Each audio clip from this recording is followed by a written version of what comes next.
ناظرین اور عزیز طالب علموں آداب۔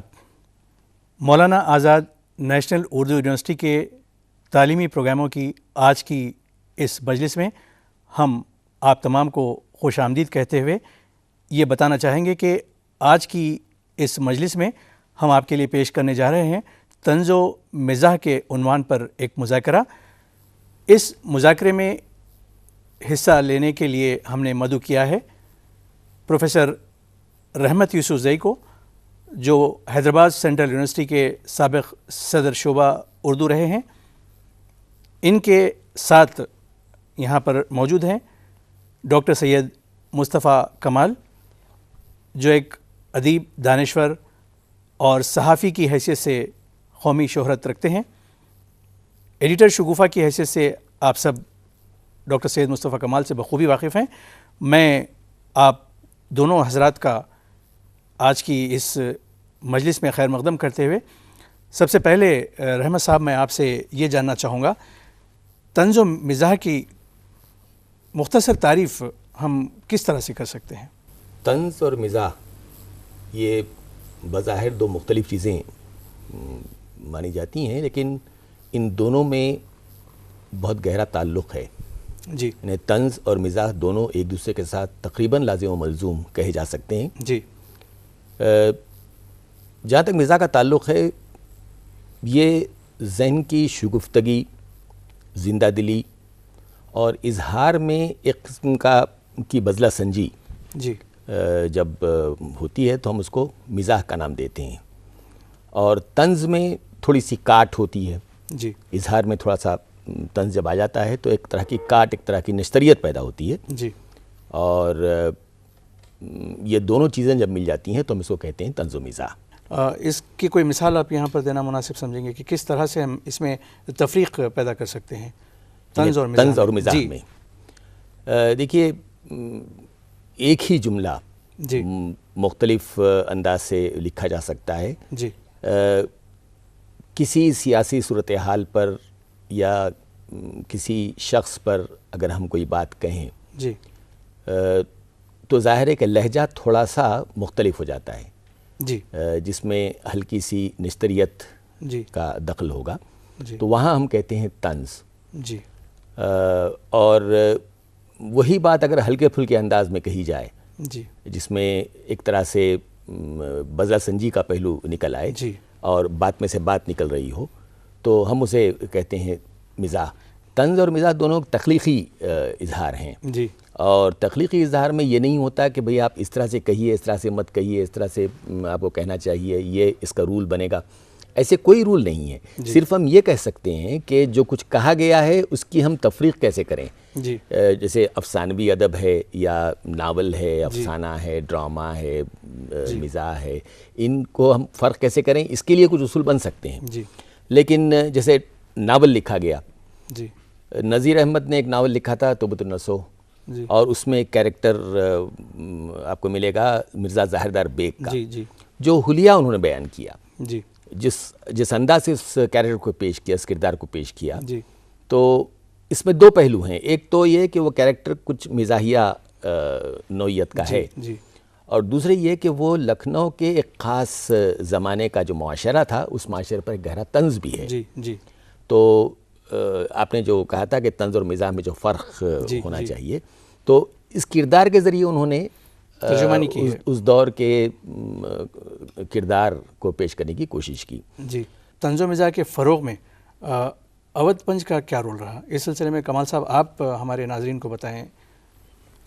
اودھ پنچ کی خاصی اہمیت ہے طنز و مزاح کے فروغ میں۔ جی، بنیادی طور پر یہ رسالہ 1877 میں شروع کیا گیا تھا، منشی سجاد حسین اس کے ایڈیٹر تھے۔ جی، جی، سر سید کی جو تحریک تھی اس کے رد عمل کے طور پہ یہ جی، اخبار جاری ہوا تھا، جی، اور اس وقت پیش نظر یہ تھا کہ جو کچھ ماحول سر سید نے بنایا ہے اس کے رد کے لیے چند لکھنے والوں کو اکجا کیا جائے اور ان سے طنزیہ و مزاحیہ انداز میں مختلف موضوعات پر کچھ لکھایا جائے، جی، اور اس میں بہت کامیاب رہے۔ یہ جو اخبار تھا ایک طرح سے اخباروں کی جو رفتار تھی اس میں بھی اس نے ایک نیاپن پیدا کیا۔ یعنی کمزوریوں کی پر نکتہ چینی کرنا، نکتہ چینی کرنا مزاحیہ انداز میں. جی. اور اس سے پہلے مزاح کا وہ رنگ اور وہ کیفیت نہیں تھی جیسے کہ اودھ پنچ کے لکھنے والوں نے پیدا کی. جی. اور یہ بہت ہی ایک طرح سے ہم کہہ سکتے ہیں کہ طنز و مزاح کی ایک باضابطہ تحریک تھی. جی. جی. جس میں انہوں نے اپنے جن ساتھیوں کو شریک کر لیا تھا اور ہندوستان بھر سے لوگ لکھتے تھے. جی. اور ان کا جو اصل مطمع نظر تھا جی. قومی آزادی، انگریزوں کی تہذیب کے خلاف لکھنا، جی. اور اس کے ساتھ ساتھ پھر آپسی تعلقات میل جول بہتر قائم رکھنا. جی. بنیادی طور پر منشی سجاد حسین کانگریسی تھے. جی. جی. تو آزادی کی تحریک میں بھی وہ حصہ لینا چاہتے تھے اس اخبار کے توسط سے. جی. ان تمام مقاصد میں ان کو کامیابی ہوئی، لیکن جو بنیادی کام جو ادب میں وہ کر گئے، طنز و مزاح کی تحریک کا آغاز ہے. جی. آپ دیکھیں گے کہ جتنے نئے انداز اپنائے گئے ان سب میں یہ لوگ کامیاب تھے. یہاں تک کہ کارٹون کو بھی انہوں نے سب سے پہلا کارٹون اسی میں چھپا اور مسلسل کارٹون چھپتے تھے. تو جو کیفیتیں سماج کی تھیں اس کے کارٹون بنائے جاتے تھے، افراد پر بھی تنقید ہوتی تھی. جی. اور چونکہ انہوں نے مزاح کا لہجہ اختیار کیا تھا، اس لیے حکومت بھی کوئی سنجیدگی سے ان لوگوں کے خلاف کوئی اقدام کرنے کی طرف متوجہ نہیں ہوئی. جی. جی. اور بہت آسانی کے ساتھ یہ اپنی بات، اپنا پیام لوگوں تک پہنچاتے چلے گئے. جی. تو یہ تقریباً 36 سال یہ اخبار جاری رہا. جی. اور 36 سال میں جو کارنامے اس اودھ پنچ کے ذریعے انجام دیے گئے وہ ایک صدی میں بھی اس کا انجام دیا جانا بہت مشکل تھا. جی. اور آغاز پر ہی طنز و مزاح نے وہ اونچا مقام حاصل کر لیا جہاں سے پھر ایک ادب میں ایک خاص روایت آگے بڑھتی ہے. جی. اور طنز و مزاح کو خاصی اہمیت دی جانے لگی. اور طنز و مزاح ایک ایسا ذریعہ اظہار بنا جس کے توسط سے کسی طرح کی بھی خرابی، کسی طرح کی بھی ناانصافی، ظلم، جبر، استبداد اور آپسی اختلاف، ناانصافی، یہ تمام موضوعات پہ اس دور میں لکھا گیا اور بہت آزادانہ لکھا گیا. ہر قسم کی ناانصافی کے خلاف. اور پھر اعتدال کو کبھی ان لوگوں نے ہاتھ سے جانے نہیں دیا. ماضی میں طنز اور مزاح کو محض تمسخر کے لیے استعمال کیا جاتا تھا، لیکن اودھ پنچ نے کبھی کبھی ایک آدھ لکھنے والے نے کوئی ایسا انداز اختیار کیا ہوگا، لیکن مجموعی طور پر آپ ایسا الزام پر عائد نہیں کر سکتے.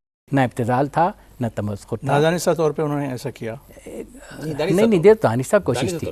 یہ پوری شعوری، یہ تحریک پوری شعوری اور دانستہ کوشش ہے یہ. اور اس مہم کا نتیجہ یہ ہوا کہ نئے زمانے میں جو مقصد کے لیے جو چیزیں لکھی جا رہی تھیں اس میں طنز اور مزاح کے لہجے سے بہت کامیابی حاصل کی گئی. جو بات اپنی کہنی تھی بہت آسانی سے یہ لوگ کہہ گئے.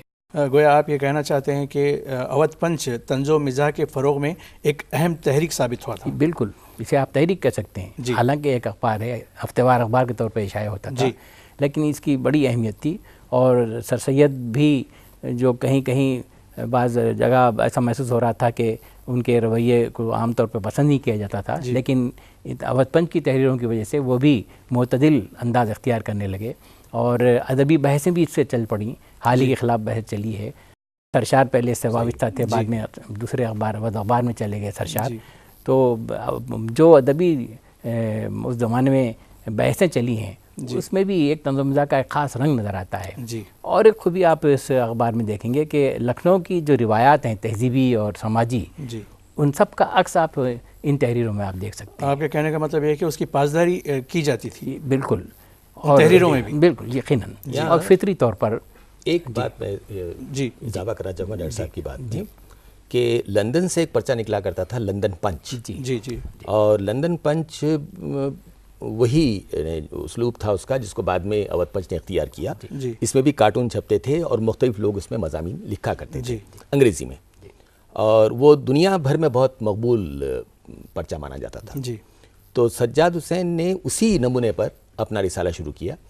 اور میرا خیال ہے کہ اردو میں اس طرح کی کوئی تحریر تو تھی نہیں، پہلی کوشش تھی، لیکن پہلی کوشش ہونے کے باوجود ایک سنگ میل کی حیثیت اختیار کر گیا وہ، اور اتنا کامیاب اور اتنا خوبصورت پرچہ تھا کہ ہاتھوں ہاتھ لیا جاتا تھا. کئی لوگ تھے اس کے لکھنے والوں میں، یہاں تک کہ اکبر الہ آبادی نے بھی اس میں لکھا ہے، حالانکہ وہ سرکاری ملازم تھے، اس کے باوجود انہوں نے اس میں لکھا ہے. منشی تربھون ناتھ ہجر اور ستم ظریف اور بہت سارے لوگ اس میں شامل تھے. بچو بیگ. تحریک کی آپ نے بات کی تو میں رحمت صاحب آپ سے مختصراً یہ جاننا چاہوں گا کہ ترقی پسند تحریک نے طنز و مزاح پر کس طرح کا اثر ڈالا تھا؟ ترقی پسند تحریک کا مقصد کچھ اور تھا. ایک خاص قسم کا نظریہ دنیا کے سامنے پیش کرنا اس کا بنیادی مقصد تھا. جی. اور ہم طنز و مزاح کو تحریک کہنے کی بجائے ایک طرح کا ہم رجحان کہہ لیں تو میرا خیال ہے کہ زیادہ بہتر ہوگا، اس لیے کہ یہ سوچے سمجھے منصوبے کے تحت کسی خاص نظریے کو فروغ دینے کے لیے پیش کی جانے والی چیز نہیں تھی. جیسے تحریک کے بارے میں ہم سمجھتے ہیں کہ اس طرح کا کوئی بیک گراؤنڈ اس کا ہونا چاہیے اور کوئی فلسفہ، کوئی خیال، کوئی فکر اس کے ذریعے پیش کی جائے.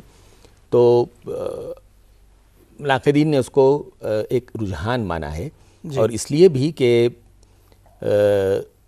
انسانی ذہن سے اس کا گہرا تعلق ہے.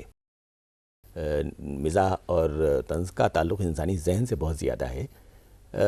ظاہر ہے کہ دوسری تحریکوں کا بھی تعلق ذہن سے ہی ہوگا، لیکن جو اسلوب ہے اصل میں وہ بنیادی حیثیت رکھتا ہے. اظہار کا جو اسلوب ہے. میں معافی چاہتا ہوں، میں ایک بات عرض کرنا چاہوں گا کہ تحریک جو ترقی پسند کی تحریک رہی ہو یا جدیدیت کی تحریک رہی ہو، ان کا طنز و مزاح پہ کوئی اثر نہیں، کبھی نہیں رہا.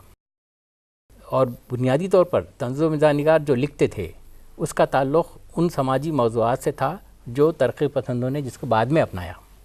آپ ابتدائی سے دیکھیے تو سماج سے جو تعلق طنز و مزاح نگاروں کے ہاں تھا، مسائل کو انہوں نے پیش کیا، مسائل کو وہ پیش کرتے رہے، پہلے بھی پیش کرتے رہے. اس دور میں بھی جب ترقی پسند تحریک بہت بڑے شباب میں تھی، اور اس زمانے میں بھی جو طنز و مزاح نگاروں نے لکھا وہ وہی اصول ہیں، وہ وہی ضابطے ہیں، وہی طریقے ہیں جو ترقی پسندوں نے اپنائے تھے. اس طرح ہم یہ کہہ سکتے ہیں کہ کڑوی جو گولی ہوتی ہے، دوا ہوتی ہے، وہ کھلانے کے لیے ان لوگوں نے کچھ شیریں اس میں انداز یا کچھ شیریں پن پیدا کر دیا تھا. بالکل کہہ سکتے، بالکل کہہ سکتے ہیں، بالکل.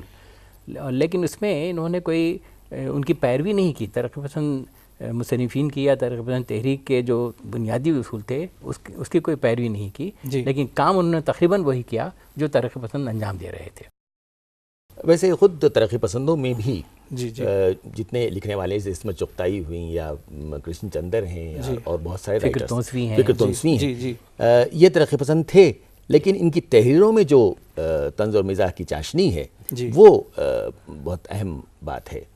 یہ ضروری نہیں ہے کہ کوئی طنز و مزاح سے وابستہ شخص اگر اس نے اس اسلوب کو اختیار کیا ہے تو وہ کسی تحریک سے وابستہ ہی ہو کامیاب ہوگا، ایسی کوئی بات نہیں ہے، بلکہ یہ ایک مزاج ہے لکھنے کا، ایک طرح کا اسلوب ہے.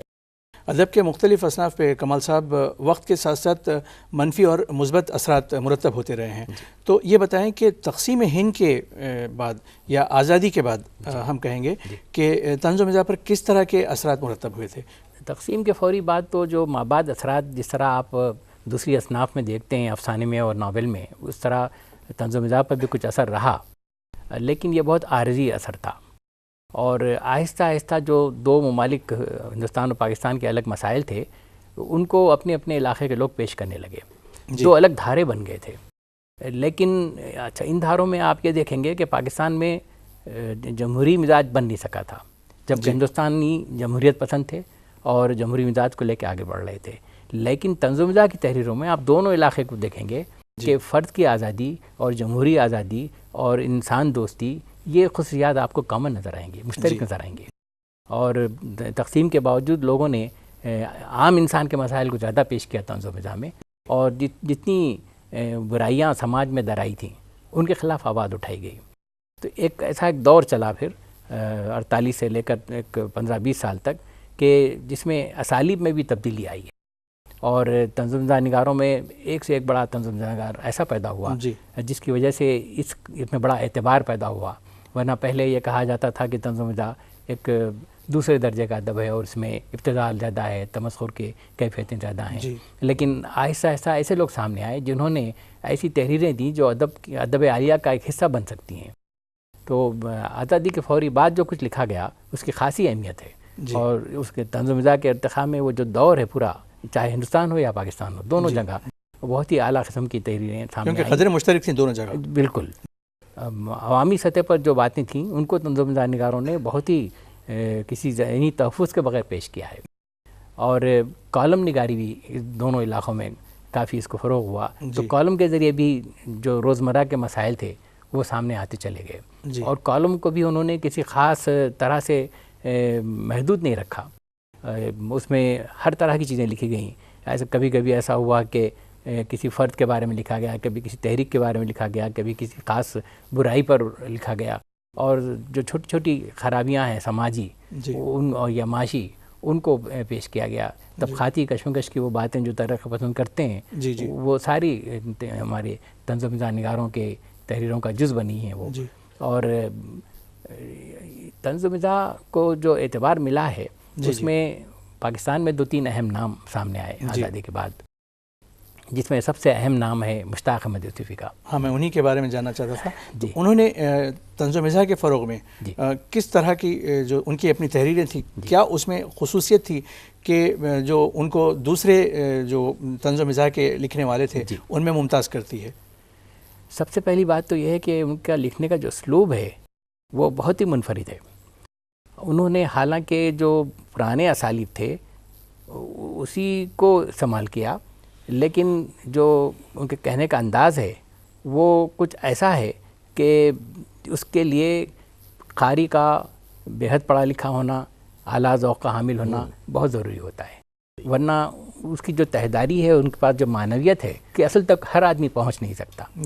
ان کے جو قاری ہیں وہ کبھی لطف اندوز تو ہوتے ہیں، لیکن اس میں ایک بڑی تعداد ایسی ہوتی ہے جو معنی کی جو مختلف تہیں ہیں وہاں تک پہنچ نہیں پاتی. اور یوسفی صاحب کی تو یہ اہمیت ہے کہ طنز و مزاح کے اس دور کو دور یوسفی کہا گیا. اس لیے کہ ان کی تحریروں میں وہ جان ہے. اور انہوں نے بھی ایک طرف شروع میں پہلے مضامین لکھے، پہلے تو آزادی سے پہلے انہوں نے جو کچھ لکھا اس کو بالکل رد کر دیا، اور اس میں سے کوئی چیز آج تک سامنے نہیں ہے. اور بعد میں جو انہوں نے لکھا تو 2 مجموعوں کی شکل میں سامنے آئے وہ. پھر انہوں نے سوانح لکھی، اور پھر ایک ایسی کتاب لکھی جس کو کہاں شامل کریں یہ کہنا بہت مشکل ہے، آب گم. تو اور ان کا جو طرز تحریر ہے اس کی کوئی اعتبار نہیں کر سکتا. عام طور پہ ایسا ہوتا ہے کہ کسی نے کسی انداز میں لکھا تو ان سے متاثر ہو کے اوروں نے بھی وہ طرز اختیار کیا، لیکن یوسفی ان کی کوئی تقلید نہیں کی. ان کی تقلید بہت مشکل ہے. ان کا جو سارا مطالعہ ہے ہمارے کلاسیکی ادب کا، دور حاضر کے ادب کا پورا آپ کو نچوڑ اس میں نظر آئے گا. اور ایک ایک جملہ، ایک ایک ٹکڑا جب وہ استعمال کرتے ہیں تو اس کے پیچھے وہ پوری تاریخ، وہ پورا منظر اور پس منظر دونوں موجود ہوتا ہے. اور پھر دوسری بات ان کے پاس یہ بھی ہے کہ ایک لفظ کی تحریف سے وہ ایک نیا لطف پیدا کر دیتے ہیں. خود ان کی جو کتاب ہے زرگزشت، دیکھیے وہ بینک کے کاروبار سے وابستہ تھے جہاں پیسے کا لین دین ہوتا ہے، اور انہوں نے سرگزشت کو زرگزشت سے بدلا. تو ذرا سی تبدیلی، ایک حرف کی تبدیلی، اور اس کو انہوں نے ایک نیا مفہوم پہنا دیا. تو یہ ان کا کمال ہے. طنز و مزاح میں دانشور طبقے تک پہنچنے کے لیے ایک انداز رہا، اور کامن مین، ایک عام آدمی تک پہنچنے کے لیے طنز و مزاح کے ذریعے اپنی بات کو پہنچانے کے لیے ایک الگ انداز رہا. تو اس میں پیروڈی جو ہے اس کو خاص اہمیت حاصل ہے. تو یہ بتائیں کہ پیروڈی میں کس طرح کی خصوصیات پائی جاتی ہیں یا پائی جانی چاہیے؟ رحمت صاحب نے جو ابھی کہا کہ سرگزشت کو انہوں نے زرگزشت بنایا، یہ بھی ایک لفظی پیروڈی ہے. آپ کسی ایک خاص چیز کا ایک لفظ بدل دیں. مثال کے طور پہ اگر آپ غالب کے اشعار لیں اور اس میں سے عشق کے لفظ کو عقد میں بدل دیں تو سارے وہ عشق کے اشعار کو آپ عقد کے ساتھ پڑھ لیجئے تو کچھ اور ہی لطف ملنے والا ہے. تو یہ تو پیروڈی ہے ہی. دراصل پیروڈی تخلیقی جو خوبیاں ہیں کسی اسلوب کی، ان کو اثر نو باعث تخلیق کرنا اور اس کے ذریعے سے مزاح پیدا کرنا، یہ پیروڈی ہے. نثر میں اس کا زیادہ اثر آپ دیکھتے ہیں یا پھر نظم میں آپ اس کا اثر دیکھتے ہیں، جہاں طنز و مزاح کے ذریعے ایک عام آدمی تک پہنچنے کی جو کوشش کی گئی وہ کامیاب کوشش ہے؟ دونوں میں ہے، لیکن نظم میں زیادہ ہے. نظم کا سرمایہ پیروڈی کا بہت زیادہ ہے. نثر میں ذرا کم لکھی گئی ہے، بہت مشکل کام ہے. جیسا کہ نادری لکھی تھی، بہت مشکل ہے. ہمارے احمد جمال پاشا نے بعض چیزیں لکھی ہیں نثر میں، یا پھر یوسف نادری نے بھی ایک آدھ کوئی چیز لکھی ہے. تو نثر میں بہت کم ہے. سرمایہ زیادہ تر شاعری میں ہے، نظم میں ہے. اس کی وجہ بھی ہے کہ شعر لوگوں کو یاد رہتے ہیں، اور جو چیز یاد رہتی ہے اس کی پیروڈی سنائی جائے تو اس کا لطف کچھ الگ ہوتا ہے. یہی وجہ ہے کہ اقبال اور غالب کے بے شمار اشعار کی پیروڈی کی گئی. غیر معروف شعر کی پیروڈی میں لطف نہیں ہوتا ہے، کیونکہ اگر جب تک زبان زدہ خاص و عام ہونا چاہیے ہو تو اس کا لطف کچھ اور ہو جاتا جی ہے، اور وہیں وہ جو مدھک کیفیت بنتی ہے نئی، اس سے وہ لطف اٹھا سکتے ہیں۔ جی کمال صاحب، چونکہ سرزمین دکن سے آپ کا تعلق ہے اور رحمت صاحب کا بھی تعلق یہیں سے ہے، آپ کا مطلب میں سمجھتا ہوں کہ بہت زیادہ تعلق رہا ہے مجتبیٰ حسین صاحب سے، تو یہ بتائیں کہ طنز و مزاح کے فروغ میں مجتبیٰ حسین کی جو تحریریں تھیں ان کا رول کس طرح کا رہا، کس طرح سے انہوں نے اپنا حق ادا کیا اس صنف میں، اس کے فروغ میں؟ مجتبیٰ حسین 40-45 سال سے لکھ رہے ہیں اور مسلسل لکھ رہے ہیں جی، اور ان کی ایک خاص بات یہ ہے کہ آسان زبان میں وہ اپنی بات کہتے ہیں، اور نثر کا کوئی پیرایا ایسا نہیں ہے جس میں انہوں نے مزاح کو داخل نہ کیا ہو۔ وہ جب بھی کوئی تحریر ان کی سامنے آتی ہے تو ایسا معلوم ہوتا ہے کہ مزاح خود بخود اس میں شریک ہو گیا ہے۔ تو یہ بہت کم ایسا ہوتا ہے، اور اتنا کامیاب مزاح نگار اردو میں کوئی پیدا نہیں ہوا۔ بہت سی کچھ ادیب ایسے ہیں جن کی ایک چیز پسند کی گئی تو دوسری پسند نہیں بھی کی گئی۔ کرنل محمد خان کی بجنگ آمد بہت ہی شاندار کتاب ہے، لیکن ان کے آخری جو مضامین ہیں وہ کمزور پڑتے نظر آتے ہیں۔ اس طرح ہر ایک کے ہاں کہیں نہ کہیں آپ جا کے دیکھتے ہیں کہ ایک طرح کا انحطاط آیا ہے، لیکن مجتبیٰ حسین جو 45 سال سے لکھ رہے ہیں، آج بھی ان کے پاس جو طنز اور مزاح ہے وہ کچھ عجب طرح کا، اس میں عجب طرح کی کشش ہے اور کیفیت ہے، اور ایسا محسوس ہوتا ہے کہ مجتبیٰ ایک طرف ایک بہت ہی چالاک، زیرک اور ہوشیار دانشمند کی حیثیت سے ہر چیز کا مشاہدہ کرتے ہیں جی، اور اس کے بعد اس کو طنز اور مزاح کے اسلوب میں پیش کرتے ہیں، تو یہی ان کی کامیابی سامنے آتی ہے۔ نثر کے حوالے سے ہم نے مشتاق احمد یوسفی کی اور مجتبیٰ حسین کی بات کی۔ رحمت صاحب، آپ یہ بتائیں کہ طنز و مزاح کے فروغ میں شاعری کے کون سے نمونے ہیں جن کا ہم آج کی اس مجلس میں ذکر کر سکتے ہیں، جن کے بارے میں خاص طور پر طالب علموں کو بتایا جا سکتا ہے؟ دیکھیے، دلا اور فگار ہیں، ان کا نام شاید نظر انداز نہیں کیا جا سکتا ان کی شاعری کا، لیکن ان تمام شعراء سے ہٹ کر اکبر الہ آبادی ہوئے اور بہت سارے دوسرے، میں خاص طور پہ ذکر کرنا چاہوں گا ان شعراء کا جن کا تعلق دکن سے ہے اور جنہوں نے دکنی میں شاعری کی ہے۔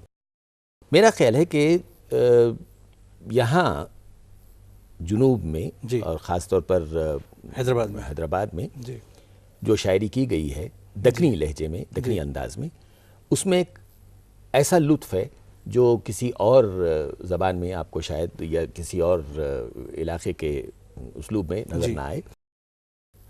سلیمان خطیب یا سرور ڈنڈا، آپ ان کی نظمیں دیکھیے تو محسوس ہوتا ہے کہ یہ انہوں نے مزاح اور طنز اور دکنیت اور دکنی لہجہ اور دکنی زبان، ان سب کو ملا کر ایک ایسی چیز تخلیق کر دی ہے جو اپنی مثال آپ ہے۔ ایک شاعر ہوا کرتے تھے ان پڑھ بھون گیری، ایک اور پاگل عادل آبادی، اور بہت سارے ہیں، سرور ڈنڈا ہیں، حمایت اللہ ہیں، ابھی حمایت اللہ کا ایک مجموعہ بھی سامنے آیا ہے۔ تو آپ دیکھیں کہ ان لوگوں نے بھی بہت اہم رول ادا کیا ہے طنز و مزاح کے فروغ میں، اور ہم اس کو نظر انداز نہیں کر سکتے۔ ایسا کوئی شاعر جس نے طنز و مزاح کے ذریعے شاعری کو ایک نئی جہت عطا کی، ان کی کوئی آپ یہاں پر مثال پیش کرنا چاہیں گے کمال صاحب؟ کس نے سب سے پہلے شاعری میں طنز و مزاح کے رویے کو اپنایا؟ ابتدا میں تو میں نے، اگر آپ 400-500 سال پہلے جائیں گے تو اس کے نمونے کوئی خاص نہیں ملتے۔ ایک نام آپ کو نظر آئے گا ہاشمی بیجاپوری کا، یا پھر جعفر زٹلی کا، یا پھر لکھنؤ کے کچھ شاعر آپ کو ملیں گے جنہوں نے مزاح کو بھی اختیار کیا ہے۔ حج میں سودا کا نام آپ کو یاد ہی ہوگا، جنہوں نے کافی حجمیں لکھی اور کافی اہم نام ہے ان کا۔ اکبر باضابطہ طور پر اکبر بہت بات کی بات ہے۔ نہیں، اکبر کی شاعری میں جب ہم طنز کا جو ذکر کرتے ہیں تو اس میں آپ کیا محسوس کرتے ہیں؟ کس طرح انہوں نے طنز کیا ہے یہاں پر؟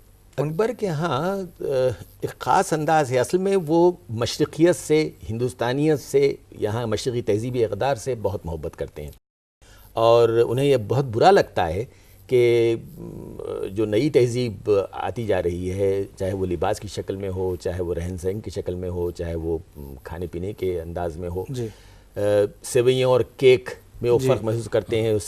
اپنے بیٹے کو جو خط لکھا کہ وہ سیوئیوں کا مزہ بھول گئے، کیک کھا کے سیوئیوں کا مزہ بھول گئے، یا پھر یہ کہ پانی پینا پڑا ہے پائپ کا، حرف پڑھنا پڑا ہے ٹائپ کا، تو یہ ٹائپ جو موجودہ دور کی ایجاد ہے، یا پھر یہ کہ پائپ کا پانی جو ہم پیتے ہیں دن رات، تو وہ اس یلغار سے کچھ نالا نظر آتے ہیں. یعنی وہ طنز و مزاح کے ساتھ ساتھ وطنیت پر بھی خصوصی توجہ دیتے تھے، کیونکہ ان کے شاعری میں بہت ساری چیزیں ایسی ملتی ہیں جو اقدار تھے ہمارے، اس بالکل پاسبان نظر آتے ہیں. بالکل صحیح ہے، مغرب کے خلاف تھے وہ، مغربی اقدار کے خلاف انہوں نے بنیادی مغرب کے خلاف نہیں کہوں گا میں، اس لیے کہ انہوں نے اپنے بیٹے کو پڑھنے کے لیے بھیجا، مغربی تہذیب کے خلاف، لیکن مغربی تہذیب کا، اور خاص طور پہ جو ہم اس کو قبول کر رہے ہیں، ہماری اپنی تہذیب چھوڑ کر ایک نئی تہذیب میں داخل ہو رہے ہیں، ہمارا لباس تبدیل ہو رہا ہے، ہمارا رہن سہن تبدیل ہو رہا ہے، ہمارے کھانے پینے کا انداز تبدیل ہو رہے ہیں، تو اس بات سے وہ نالا ہیں.